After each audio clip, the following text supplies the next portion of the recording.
آپ کو یقیناً معلوم ہوگا قومی اسمبلی کے اندر جو بل پاس ہونے جا رہا ہے، جو بل پیش کیا گیا اسلام قبول کرنے کے حوالے سے، اب جو بھی اسلام قبول کرنا چاہے گا، پہلا تو قانون یہ ہوگا کہ 18 سال سے کم عمر بندہ اسلام قبول نہیں کر سکتا،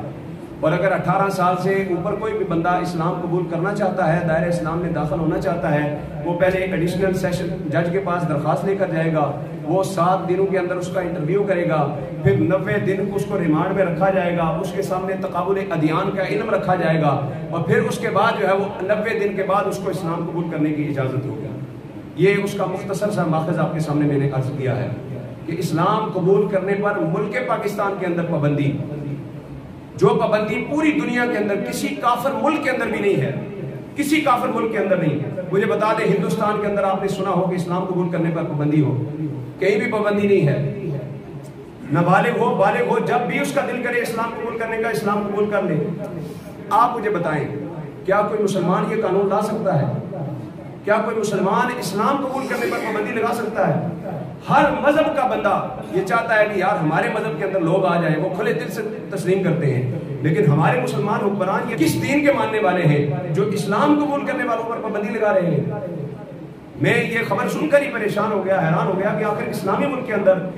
نظریہ اسلام کے مطابق بننے والا، علم طیبہ کی بنیاد پر، لا الہ الا اللہ محمد رسول اللہ کی بنیاد پر بنایا گیا ہو، اور یہاں پر حکمران ریاست مدینہ کے نعرے بھی لگاتے ہوں، اور اس ملک کے اندر اسلام قبول کرنے پر پابندی لگا دی جائے، آخر وجہ کیا ہے؟ بے شمار اس کی وجوہات بیان کی جا سکتی ہیں، لیکن میں نے یہ نتیجہ نکالا ہے۔ کچھ عرصہ قبل یقیناً آپ نے سنی ہوگی، سوشل میڈیا پر ایک ویڈیو وائرل ہوئی تھی،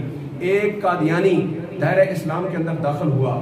اسلام کے اندر کوئی زبردستی نہیں ہے، لا اکراہ فی الدین کا مطلب یہ ہے کہ اسلام لانے کے اندر کوئی زبردستی نہیں ہے، جب بھی بندہ اسلام لانا چاہے لائے۔ آج تک تاریخ اسلام کے اندر مجھے بتائیں کہ کسی کو گن پوائنٹ پر مسلمان کیا گیا ہو؟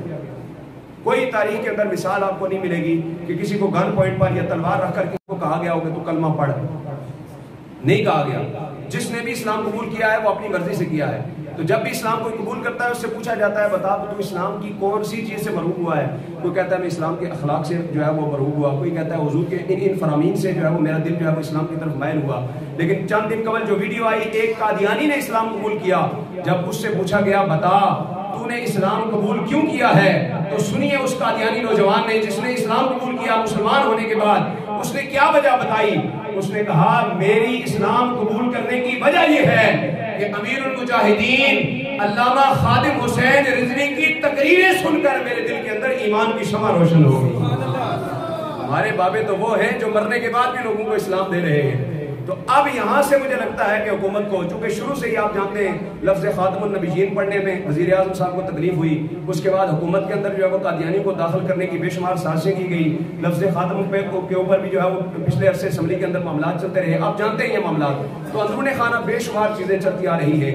آخری بات مختصر کرتے ہوئے، جو بھی بندہ اسلام قبول کرنا چاہے اس کے اسلام قبول کرنے میں تاخیر کروانے والا بھی گناہگار ہوتا ہے۔ یاد رکھیں، اگر بالفرض مثال کے طور پر 7 والی گلی کے اندر ایک عیسائی قادیانی یا کوئی بھی جو ہے وہ مشرک کہتا ہے جی میں کلمہ پڑھنا چاہتا ہوں، آ کر بٹ صاحب کو کہتا ہے جی بٹ صاحب میں کلمہ پڑھنا چاہتا ہوں، تو اگر بٹ صاحب اسے کہنا آ میں مسجد میں لے کے جاتا ہوں، شاہ صاحب تجھے کلمہ پڑھائیں گے، تو جتنی دیر وہاں سے میرے پاس لانے تک لگے گی اتنی دیر جو وہ کافر رہا ہے اس کے لیے گناہگار بٹ صاحب ہوں گے۔ وہ لانے والا جس بندے کے سامنے وہ اسلام قبول کرنے کا اظہار کر رہا ہے، اگر وہ تاخیر کرتا ہے وہ گناہگار ہوتا ہے۔ ہم سبق پڑھ رہے تھے دورہ حدیث شریف کے اندر، اور ہمارے استاد محترم ابشار علم و حکمت حضرت علامہ ظفر اقبال جلانی صاحب ہمیں حدیث پڑھا رہے تھے، دورہ حدیث شریف بخاری شریف میں ہمیں پڑھا رہے تھے۔ دوران تدریس کبھی بھی کوئی بھی بندہ بڑے سے بڑا بھی آ جائے نا، وہ کبھی بھی مسند سے کچھ کر اس کے لیے نہیں گئے تھے، چاہے بڑے سے بڑا کوئی امیر شخص آ جائے۔ ایک دن ہم بیٹھے ہوئے تھے تو پتہ چلا کہ ایک عیسائی آیا ہے اور وہ اسلام قبول کرنا چاہتا ہے۔ آپ حدیث پڑھا رہے تھے، آپ نے حدیث کو وہیں پر روکا، فوراً اٹھ کر گئے اور جا کر اس بندے کو کلمہ پڑھایا، اور اس کے بعد کہا کہ جاؤ اب جا کر وضو وغیرہ کر کے آؤ۔ واپس دوبارہ جب کلاس کے اندر تشریف لائے تو فرمایا بتاؤ آج کے پہلے میں اٹھ کر نہیں گیا، آج میں کیوں اٹھ کر گیا ہوں؟ فرمایا اس لیے کہ حضور نے فرمایا جو ہی کوئی اسلام قبول کرنے کے لیے آئے سب سے پہلے طہارت بھی نہیں کروانی، سب سے پہلے اسے کلمہ پڑھوانا ہے، دائرہ اسلام میں داخل کروانا ہے، کیونکہ اگر بالفرض وہ وضو کرنے کے لیے گیا، گر گیا، وضو کرتے کرتے اس کی جان چلی گئی، وہ کفر پر مر گیا، تو پھر ذمہ دار کون ہوگا؟ اس لیے یہ قانون بالکل اسلام کے خلاف ہے. اسلام کو دبانے کے لیے یہ جو ہے قانون لایا جا رہا ہے یہ ہرگز قابل قبول نہیں ہے. اللہ تبارک و تعالیٰ کی بارگاہ میں دعا کریں اللہ تبارک و تعالیٰ ہمیں سارے حکمران عطا فرمائے اور ایسے حکمرانوں سے ہمیں نجات عطا فرمائے اور اس طرح کے قانون پر عمل درآمد کرنے سے ہمارے حکمرانوں کو رکنے کی توفیق عطا فرمائے.